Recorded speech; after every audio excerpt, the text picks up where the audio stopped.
Saudara-saudaraku di Indonesia yang terkasih, saat berbicara dengan teman-teman di Indonesia, ada satu kata indah yang paling sering saya dengar, yaitu insya Allah, jika Tuhan menghendaki. Apakah kita bisa bertemu besok? Insya Allah. Apakah kamu akan lulus ujian? Insya Allah.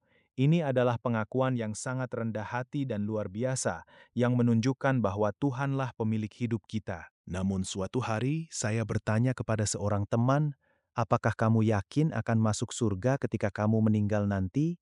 Teman saya tersenyum getir dan menjawab, insya Allah. Di balik jawaban itu, saya bisa merasakan ketakutan dan kecemasan yang mendalam. Bagaimana dengan Anda?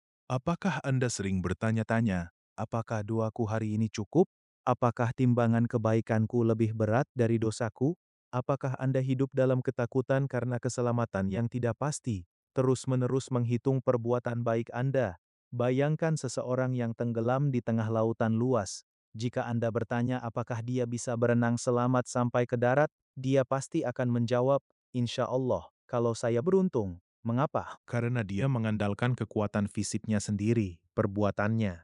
Dia cemas karena dia tidak tahu kapan tenaganya akan habis dan dia akan tenggelam.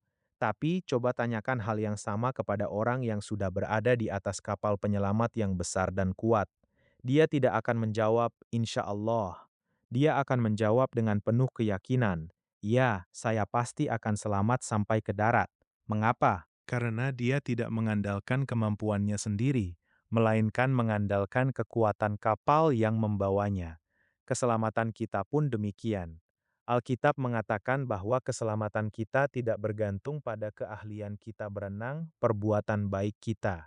Keselamatan adalah saat kita naik ke atas kapal penyelamat sempurna yang dikirimkan oleh Tuhan, yaitu Yesus Kristus.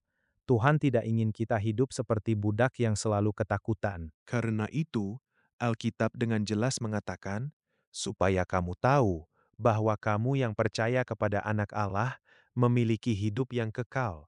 Tuhan telah memberikan jaminan, segel kepastian keselamatan kepada kita melalui Roh Kudus. Meskipun saya mungkin terjatuh atau melakukan kesalahan di atas kapal, kapal penyelamat itu tidak akan pernah tenggelam. Di dalam Alkitab ada sebuah ketetapan khusus untuk menikmati kedamaian yang sempurna ini. Itulah hari Sabat. Tuhan menguduskan hari ketujuh, hari Sabtu dalam seminggu, dan memberikannya sebagai hari Sabat yang suci. Sabat bukanlah sekadar hari libur dari pekerjaan.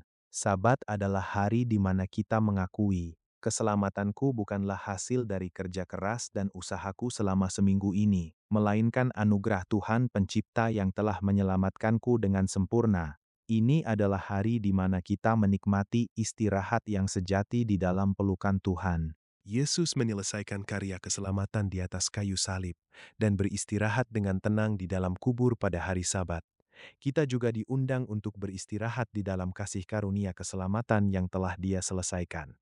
Teman-teman yang saya kasihi, janganlah hidup terengah-engah memikul beban agama yang berat dan terus merasa cemas hingga hari kematian Anda. Yesus berkata, "Marilah kepadaku, semua yang letih lesu dan berbeban berat, aku akan memberi kelegaan istirahat kepadamu."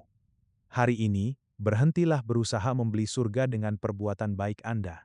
Naiklah ke atas kapal penyelamat yang telah diselesaikan oleh Yesus, dan nikmatilah kedamaian sejati dari hari Sabat. Kecemasan di balik kata insya Allah akan berubah menjadi kepastian amin di dalam Yesus Kristus.